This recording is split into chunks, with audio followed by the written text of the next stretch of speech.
kami persilakan. Allahumma sholli ala Muhammad.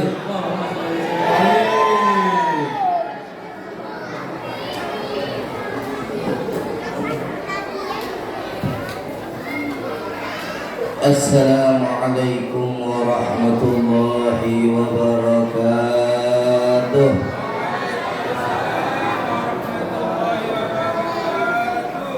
Ini masih sebagian ngomong sendiri ya. Assalamualaikum warahmatullahi wabarakatuh.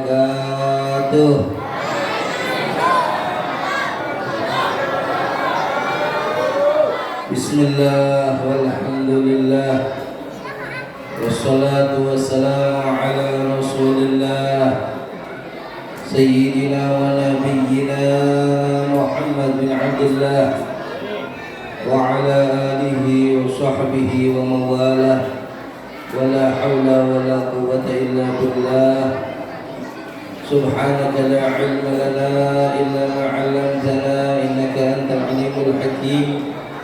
Rabbi shrah li sadri wa yassir li amri wa hlul 'uqdatam min lisani yafqahu qawli saddid lisani wa hdi qalbi wa haqqi sayyidina Muhammad sallallahu alaihi wasallam amma ba'd.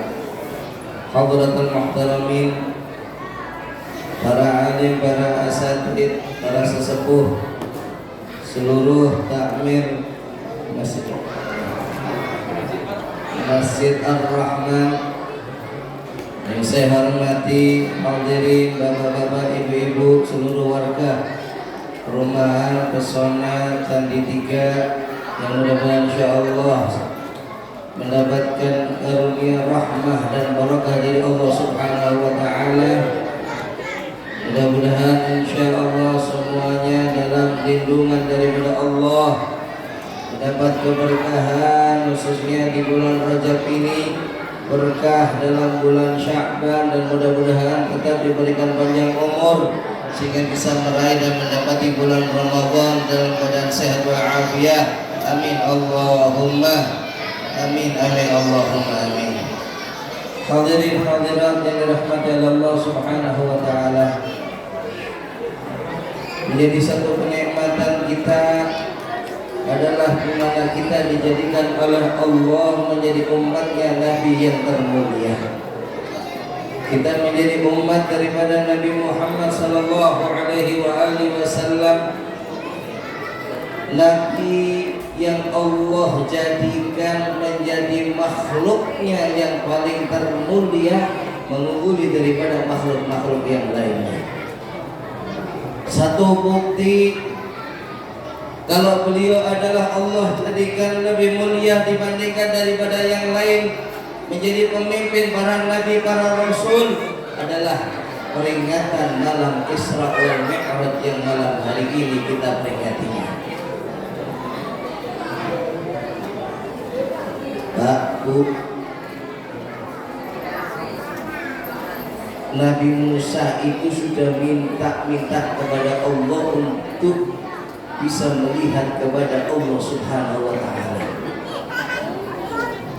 Beliau dalam Al-Qur'an diceritakan, Rabbi arini anzur ilaik, ya Allah, perkenankanlah kepadaku untuk bisa melihat kepada Engkau ya Allah.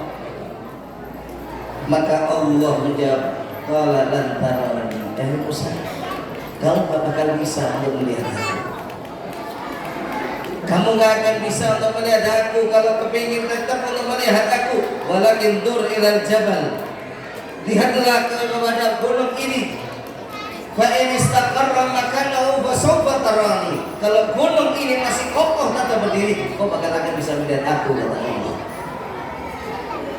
Tapi bagaimana? Falamma tajalla lil jabali ja'alahu dakkan wa kharra Musa sa'iqa. Baru cahaya Allah itu mengena kepada itu gunung, belum zatnya Allah, masih berada pada cahayanya Allah saja, itu gunung sudah hancur lebur. Nabi Musa langsung pingsan saat itu juga, tidak bisa melihat kepada Allah Subhanahu wa taala. Rasulullah tidak minta, Rasulullah tidak memohon, tapi langsung malah Rasulullah diundang oleh Allah ke langit, ke Sidratul Muntaha, ke Mustawa untuk langsung menghadap kepada Allah Subhanahu wa ta'ala. Dua perbedaan di antara ini apa? Nabi Musa minta diundang, minta untuk dipertemukan, tapi itu pun juga ditolak oleh Allah. Tapi Nabi Muhammad SAW tidak pakai minta, diundang oleh Allah untuk langsung menghadap dan bisa menemui kepada Allah Subhanahu wa ta'ala. Nah, sampean kalau mau mengundang ulama, sampean kalau mau untuk mungkin kepada satu pejabat, kalau sampean kepinginnya si pejabat ini yang sampean undang, berarti dia menunjukkan kalau dia adalah pejabat. Paham ini? Terbukti kalau sudah dia itu diundang, menunjukkan kalau dia adalah yang dihormati. Biasanya kalau gini, kalau masih punya jabatan, gitu mungkin. Tapi ada sekelompok apa yang minta diundang untuk datang. Ya biasanya kalau sekarang ini musimnya banyak minta diundang untuk datang di acara-acara. Gitu mungkin. Mau apa? Kampanye. Kalau masih caleg banyak minta diundang. Ada acara di situ, saya boleh untuk hadir. Bagaimana? Di situ ada banyak, iya, saya boleh untuk hadir. Minta diundang. Dua perbedaan di sini. Yang satu karena masih ingin mencari jabatan, berarti masih belum dapat kehormatan. Yang satu sudah mendapatkan jabatan yang sudah dihormati, makanya diundang. Bisa membedakan ya? Nabi Muhammad SAW seperti halnya kalau yang sudah punya jabatannya, Allah undang untuk menghadap kepada Allah, langsung bisa melihat kepada Allah. Belum lagi saat berada di Palestina, di Baitul Maqdis, Nabi pun turun bersama malaikat Jibril. Saat turun masuk ke Baitul Maqdis yang ada di Palestina, maka seluruh para nabi dan rasul sudah sebelumnya berkumpul di situ, menunggu dan menanti Rasulullah, menyambut kehadiran daripada Rasulullah SAW.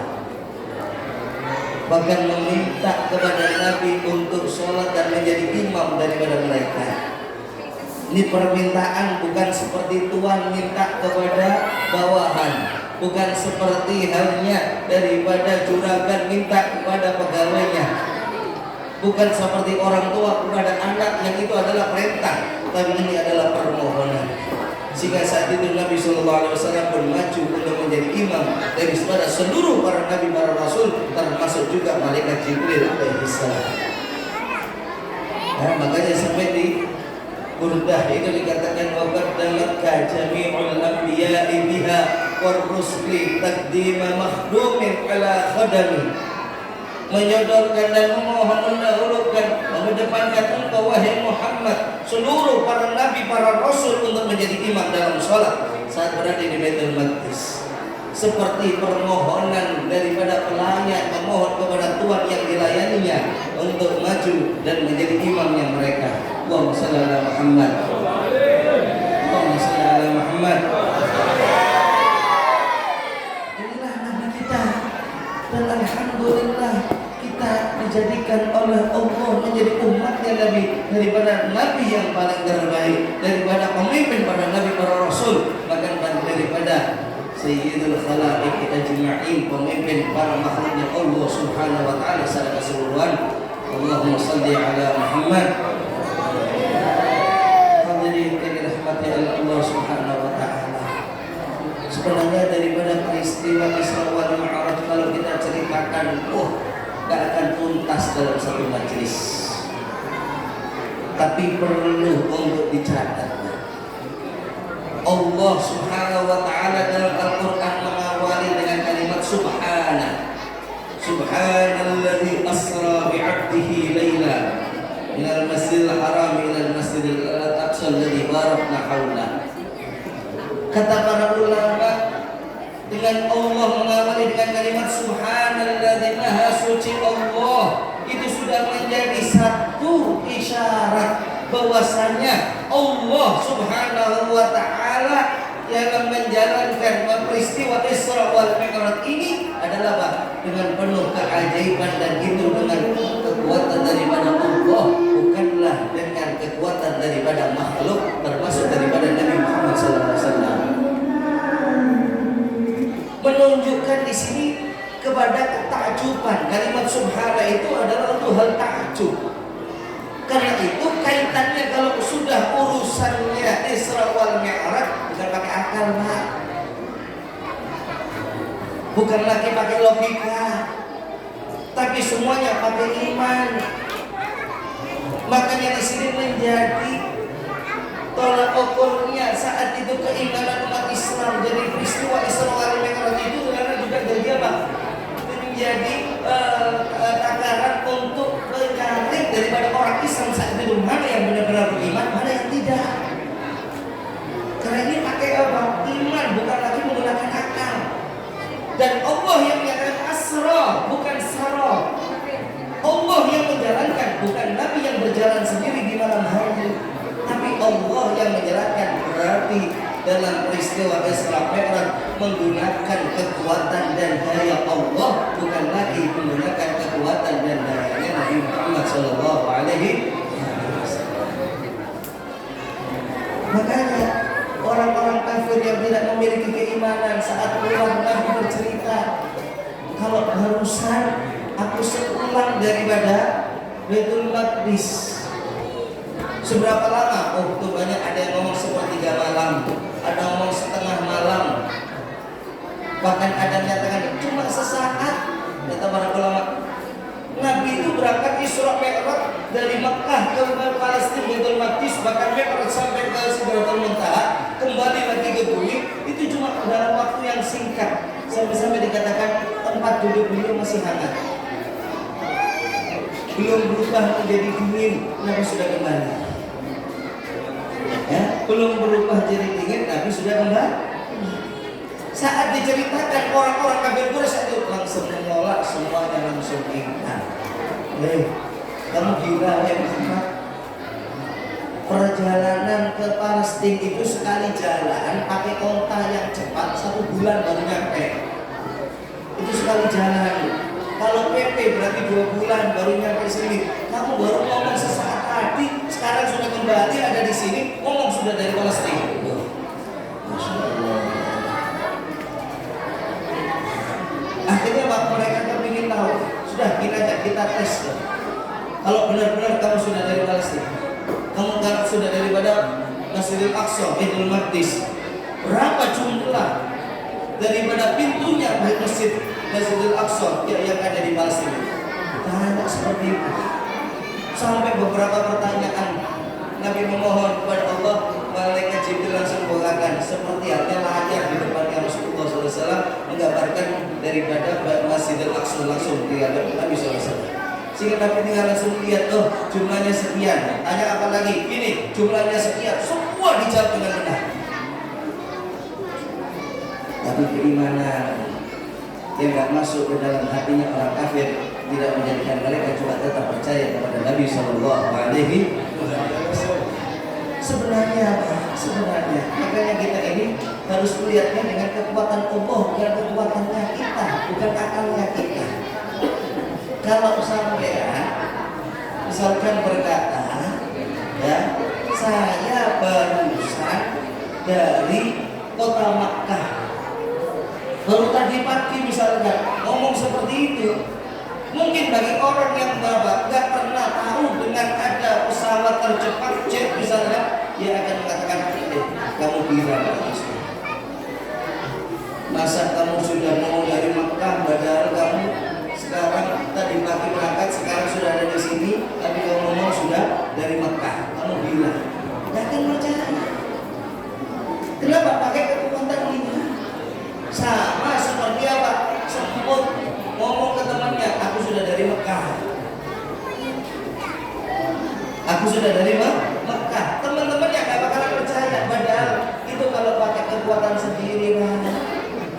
kalau sudah pakai kekuatan, bukan kekuatannya sendiri. Kasih contoh, misalkan semut naik ke kopernya orang yang mau umroh, akan kebawa juga ikut naik ke pesawat, dan saat berada di sana dia akan turun juga. Kalau perlu ikut umroh sekalian, dia dapat akbar. Untung nggak ada HP supaya bisa selfie. Coba mungkin ada HP, dia bisa memperhatikan dengan cara selfie, ada buktinya. Pulang kembali lagi ikut sama orang yang umroh, tetap di kopernya orang yang umroh, pulang sampai Indonesia. Kira-kira masuk akal enggak? Masuk akal. Tapi bukan kekuatan semut yang dipakai. Bukan kekuatan semut yang dipakai, tapi apa? Pakai kekuatannya yang biasa dipakai oleh manusia. Begitu juga dengan Nabi kita Muhammad sallallahu alaihi wasallam. Hadirin hadirat yang dirahmati Allah Subhanahu wa taala. Karena itu bagi kita ini perlu dalam peringatan Rasul ini adalah pemantapan iman Nabi kita kepada Nabi. Kalau Nabi kita benar-benar adalah seorang Rasul, beliau adalah benar-benar utusannya Allah Subhanahu wa taala, sehingga apa yang dibawa oleh Rasulullah adalah benar daripada Allah Subhanahu. Dari peristiwa Isra Mi'raj banyak yang bisa kita ambil. Nabi sallallahu alaihi wasallam banyak ditampakkan beberapa hal keanehan. Allah menampakkan dalam saat perjalanan Isra wal Mi'raj, menampakkan apa yang ada di dalam surga, akan orang-orang yang penuh kenikmatan dalam surga. Nabi juga ditampakkan dan neraka dan begitu pedihnya azab yang Allah berikan kepada penghuni neraka. Sebenarnya perlunya untuk apa? Nabi itu sifatnya adalah basyirun wa nadhirun. Nabi itu pemberi kabar gembira untuk kita. Yang taat dikasih kabar gembira oleh Allah, oleh Rasulullah, akan mendapatkan kenikmatan dalam surga. Tapi juga Nabi sebagai nadhir, pemberi peringatan untuk kita supaya kita hati-hati, supaya kita waspada.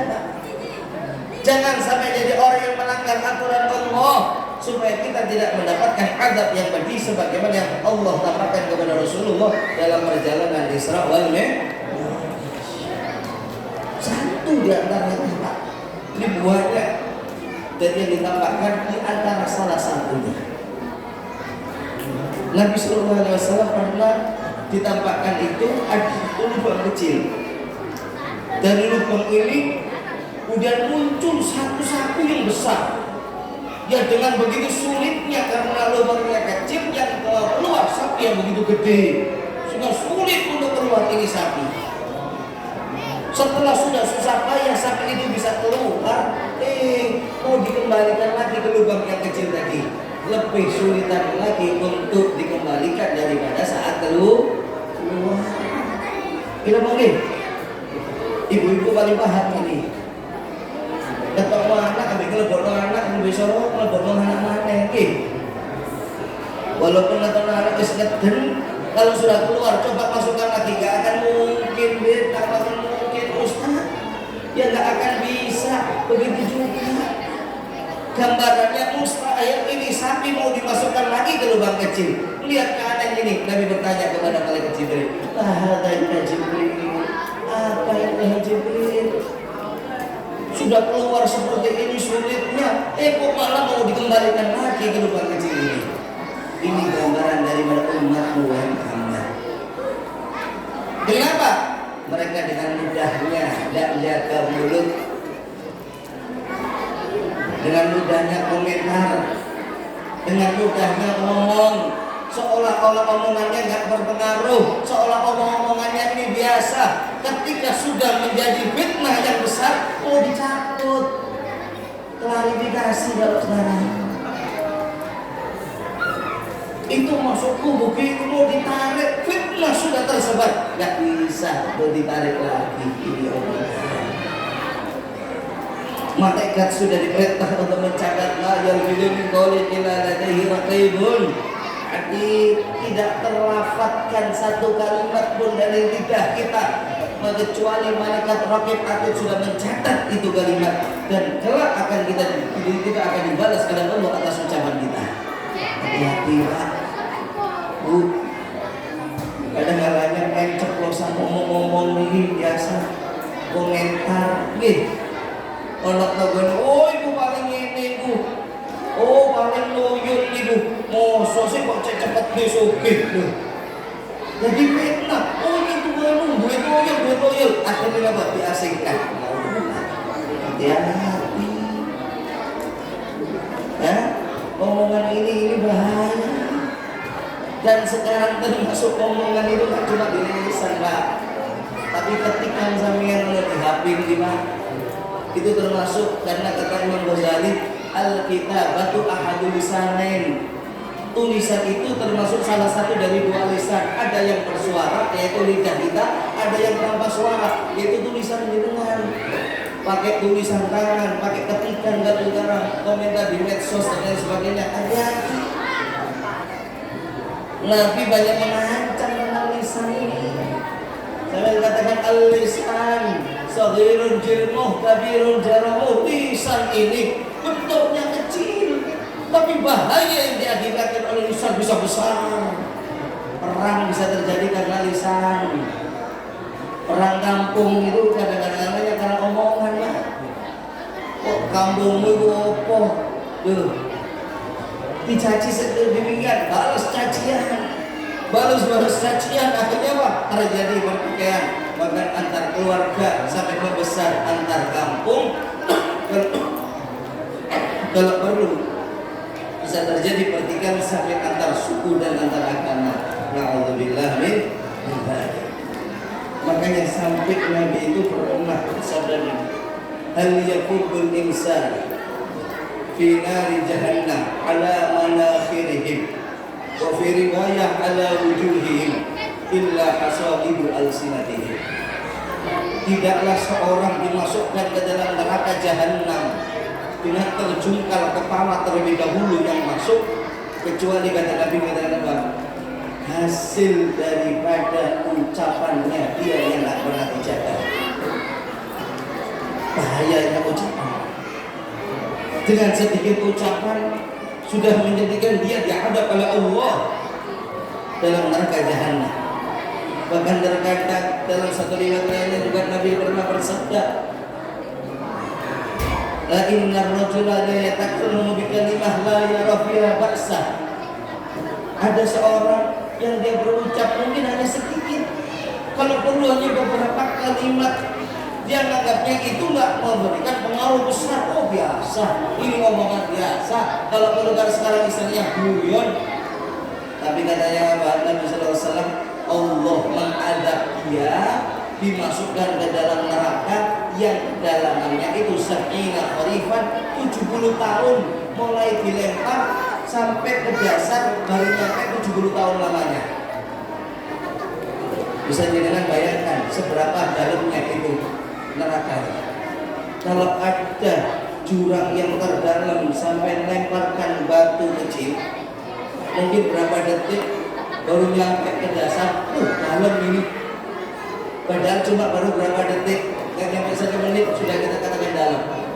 Ini baru dilempar nyampe ke dasarnya 70 tahun baru nyampe dasar. Yang artinya apa? Bagaimana mau bisa diangkat lebih cepat? Karena untuk turun ke dasarnya aja baru nunggu 70 tahun. Nanti diangkatnya lagi untuk keluarnya. Kalau seandainya langsung diangkat keluar pun nunggu 70 tahun lagi baru nyampe ke atas. Artinya Pak, adabnya bakal akan lama karena di neraka hanya karena ucapan dia yang tidak pernah dijaga. Aku bilang, ya perlu sini hati-hati. Bu, perlu dijaga bu, mulut. Bapak-bapak perlu dijaga. Ya, ini satu gambaran untuk kita perlu hati-hati, ya perlu hati-hati. Ya, lebih-lebih ibu ini, lebih-lebih ibu, ya ngapunten sadar ini. Ya, ngapunten sadar ini bu. Nabi ini pun gini, Nabi dawuh pernah dalam sabdanya, ra'aitu lailata usriya bi anna wa ra'aitu anna aktsara ahliha an-nisa. Khususnya ibu mengenai sendiri. Tidak apa-apa ini ya. Jangan sekalian ibu sedikit di sini saja. Soalnya bapaknya sudah dari korban. Ya. Kata Nabi SAW, aku di malam Isra wal Mi'raj ditampakkan oleh Allah dalamnya neraka. Saat aku lihat yang ada di dalam neraka, penghuninya terbanyaknya mayoritasnya perempuan. Bu, perempuan banyak masuk neraka, Bu. Oh. Sampai Nabi ditanya, kenapa ini ya Rasulullah? Kok bisa para perempuan ini banyak masuk neraka? Padahal dalam riwayat hadis lain, Nabi juga mengatakan kalau perempuan itu paling mudah masuk dalam surga. Perempuan ini, Pak, tidak perlu banyak amal, Pak. Sampean kalau mau masuk surga, Bu, tidak perlu banyak amal, cukup 4 perkara. Nabi bersabda, "Idza shallatil mar'atu khamsaha wa shama syahraha wa hafidzat farjaha wa ta'aba laha." Kalau ada perempuan sholat 5 waktu saja, nggak usah sunnah, sudah nggak apa-apa. Nggak usah rawatib, nggak usah tarawih kalau perlu. Sholat 5 waktunya aja dijaga. Yang wajib-wajib saja dijaga. Nggak perlu yang sunnah, nggak perlu banyak sholat sunnah, nggak perlu. Puasa syahraha, puasa cuma Ramadan, nggak perlu banyak puasa sunnah. Puasa Rajab, Senin, Kamis, nggak perlu. Ramadan saja yang wajib. Ini 2. Sholat 5 waktu, puasa Ramadan, nggak perlu nambah sunnah sudah. Kemudian wahafidhat farjaha, jaga kemaluannya, jaga dirinya dari orang yang nggak halal dengan dia. Ini yang kadang juga susahnya di sini, ya. Jangan gampang ngomong-ngomong sama laki-laki lain yang nggak mahram. Kadang-kadangnya suaminya belum datang daripada kerja, datang tamu nyari suaminya, dibukakan pintu padahal ada suaminya di dalam. Dibukakan pintu, dibuatkan kopi, dikasihkan suguhan, diajak ngobrol lama, enak, tambah ketawa-ketawa, tambah nikmat tamunya. Ibu, kata Bu, tuh ini bahaya. Kalau nggak ada suami, nggak ada laki-laki, jangan memasukkan laki-laki yang nggak mahram ke dalam rumah. Tunggu ya, suamiku datang. Sampai kan nyari suamiku belum datang. Kalau sudah datang saja, jangan balik lagi ke sini. Itu. Nih, apalagi naudzubillah sampai tidak jaga kemaluannya daripada perbuatan zina dengan orang lain. Nih. Jaga kemaluannya, yang ketiga, jaga dirinya daripada laki-laki yang lain. Yang keempat, wa ta'ala, taat sama suami. Nah, 4 hal ini aja cukup. Ibadah-ibadah zahir nggak perlu banyak. Sholat cukup wajib, puasa cukup yang wajib. Jaga dirinya daripada yang haram, daripada laki-laki lain, dan taat sama suami. Kata Nabi SAW apa? Kilalaha, maka akan diseru kepada dia dari neraka. Udkhulil jannata min ayyi abwabil syi'ti. Ini pintu surga 8, aku buka semuanya. Kamu, wahai perempuan, mau masuk dari pintu mana? Silakan, monggo. Kehormatan bagi seorang perempuan yang demikian. Udah mau masuk surga perempuan. Tapi kenapa kata Nabi yang paling terbanyak masuk neraka adalah justru dunia perempuan? Ditanya Rasulullah, kenapa ya Rasul? Jawabannya Nabi ini, yakfurnal ashirah. Perempuan itu banyak mengkufuri suami. Perempuan banyak melalaikan kebaikan suami. Perempuan banyak bahkan kalau perlu mencaci daripada suami, menghilangkan segala kebaikan daripada suami. Ya, apa gambarannya? Nabi ngasih gambaran. Kalau kamu berbuat baik ke istrimu, anggap ya kasarannya, Pak. Sampai biasanya kasih belanja berapa setiap hari, Pak? Ke istrinya, Pak. Macam-macam. Rahasia, Pak. Tapi masih tak belum sekali. Iya. Kalaupun misalkan sampai dia ibu kasih sehari 100.000, seneng Bu? Lumayan, seneng. Seharinya kasih 100.000, seneng. Terus sama suami dikasih 100,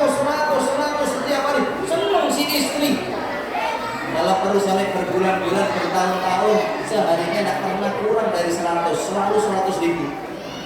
Coba sekarang, setelah sudah berjalan bertahun-tahun, nanti kasih cuma 50.000 sehari. Tidak punya uang, cuma 50.000. Terus ini ya, cukup buat belanja sehari. Ya Bu, besoknya lagi nyasar lagi 50.000. Dia masih tetap cuma ada ini aja dulu ya. Wis secukupnya saja, nggak apa-apa, tahu tempe nggak apa-apa. Besoknya lagi nggak perlu, dapat seminggu langsung nggak dicap sampai. Mas, setiap hari aku cuma dikasih 50.000 dari sampean. Mana yang bertahun-tahun yang 100.000 hilang. Ini loh ya kurang asyirah. Yang lebih parah daripada itu kadang-kadang ya, kalau sudah ada keburukan daripada suami, masya Allah dicap buruk semuanya Pak. Aku ini Mas gak pernah bahagia hidup sama kamu, gak ada baiknya kamu ini sebagai suami. Masya Allah, akhir zaman banyak gak tahu begini, ada benda nih gimana ya. Ono kira-kira Bu bingung ya, kira-kira kulit itu untuk perlu pada kepentingan laki-laki ya, yang kurang asyirah di perempuan. Sebenarnya gampang masuk neraka, tapi gara-gara sifat inilah menjadikan perempuan itu adalah justru banyak menjadi penghuni neraka. Alhamdulillah min.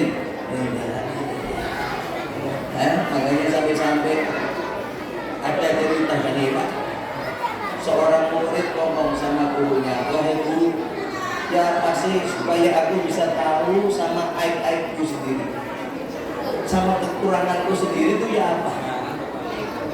Jawabannya guru bikin kaget. Oh gampang, wahai muridku gampang. Ya apa caranya? Tinggal kamu caci istrimu. Coba aja kamu caci istrimu. Sekali kau caci istrimu, kamu bakal akan dicaci semuanya hari. Kondik ini loh, pada saatnya saya kampung. Nah, sampai ngopo Mas, sampai ngomong gini. Gak cuma awakmu tok sing kenek jadi guru nih. Koncomu kenek, wong tuamu kenek, sakampungmu yo kenek pisan. Bapakmu misalnya pukul lho, koncomu lho, ono kasih gendak koncomu lho. Kenek kabeh sak konco-koncomu iki wis kita iki janji perempuan. Kalau dapat begini Bapak ini ya. Iya Pak. Kalau untuk berodok ini rumahnya wadah, gue mau lewat, tuh ya, pikirnya mau lihat aku langsung di peting aja coba ini. Iya, insya Allah. Jadi pengiling, pengingat, mudah-mudahan akan terbuka. Ya, terbuka hati kita, terbukanya daripada semuanya berkati malam Isra wal Mi'raj, kita mendapatkan hidayah daripada Allah Subhanahu wa Ta'ala. Ya, kita dijadikan jadi orang yang lebih beriman kepada Allah, lebih iman kepada Nabi Muhammad SAW, menjadi orang yang lebih taat kepada Nabi SAW. Dan khususnya masalah sholat 5 waktu. Sholat 5 waktu kita ingat ya. Sampai memperingati sekarang Isra wal Mi'raj, kepergian Rasulullah. Tahu nggak? Kalau biasanya orang itu setelah bepergian, banyak orang akan berkunjung. Yang diharapkan di antara berkunjungnya adalah apa? Dapat oleh-oleh. Tidak mungkin. Kalau ada orang pulang dari haji, pulang dari umroh, banyak kan tetangga berkunjung ya. Dia diharapkan apa? Oh, oleh-olehnya, zam-zam, tasbih, kalau berkunjung siwak, kopiah, apalagi dapat sajadah, nikmat. Ya. Kita ini termasuk sekarang lagi berkunjung kepada Rasulullah SAW. Sampai sekarang memperingati ini lagi berkunjung kepada Nabi SAW yang telah pulang dari mana bepergian setelah menghadap kepada Allah. Apa yang bisa kita harapkan oleh-olehnya daripada Nabi SAW? Apa oleh-olehnya? Salat 5 waktu. Allah memberikan oleh-oleh khusus kepada Rasulullah. Perintah sholat 5 waktu Bahkan ini menunjukkan pentingnya sholat 5 waktu. Perintah itu tidak Allah titipkan kepada malaikat Jibril yang biasanya seluruh syariatnya Allah titipkan kepada malaikat Jibril. Ada perintah tentang haji titip malaikat Jibril. Perintah tentang puasa Ramadan titip malaikat Jibril. Perintah tentang yang lainnya titip perantara malaikat Jibril.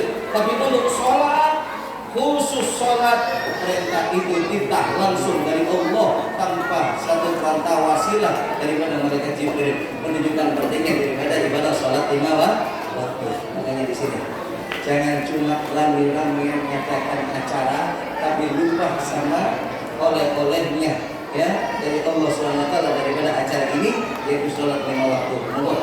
Pulang daripada acara ini kita lihat semakin giat dalam sholat 5 waktunya, semakin menjaga daripada sholat 5 waktunya. Bukan hanya dikerjakan, tapi kerjakan juga ada dengan cara berjamaah, dengan memakmurkan masjidnya untuk kita sholat berjamaah. Mudah-mudahan insya Allah berkah daripada Isra wal Mi'raj mengenai di hati kita semuanya. Tidak pulang dari ini kecuali dosa kita diampunkan oleh Allah Subhanahu wa taala. Mudah-mudahan ya Rabb, sebagaimana Kau kumpulkan kami ya Allah di tempat yang mulia ini, kumpulkan juga kami ya Allah di akhirat bersama Nabi Muhammad sallallahu alaihi wasallam, di bawah bendera Nabi Muhammad sallallahu alaihi wasallam, mendapatkan syafaatnya daripada Nabi Muhammad sallallahu alaihi wasallam. Dan jangan Kau pisahkan kami dengan Nabi Muhammad ya Allah sampai menuju kepada haud telaganya Nabi Muhammad, dengan kami bisa menikmati air telaganya langsung dari tangan Rasulullah SAW. Bahkan sampai kami menuju ke surga Allah dituntun oleh Rasulullah SAW masuk ke dalam surga Allah. Amin Allahumma amin. Allah amin Allahumma amin. Amin Allahumma amin. Allahumma jalla hadza jam'an marhuma wa tafarraqna min ba'di tafarruqan ma'suma wa la taj'al fina wa la minna wa la ma'ana syaqiyan wa la madrudan wa la mahruma bi rahmatika ya arhamar rahimin. Sallallahu alaihi wasallam Muhammad wa alhamdulillahirabbil alamin. Ini yang saya sampaikan, kurang lebihnya mohon maaf yang setidak-tidaknya apa ada kata-kata yang kurang berkenan di hati pendengar sekalian. Saya mohon maaf yang setidak-tidaknya. Wassalamualaikum warahmatullahi wabarakatuh.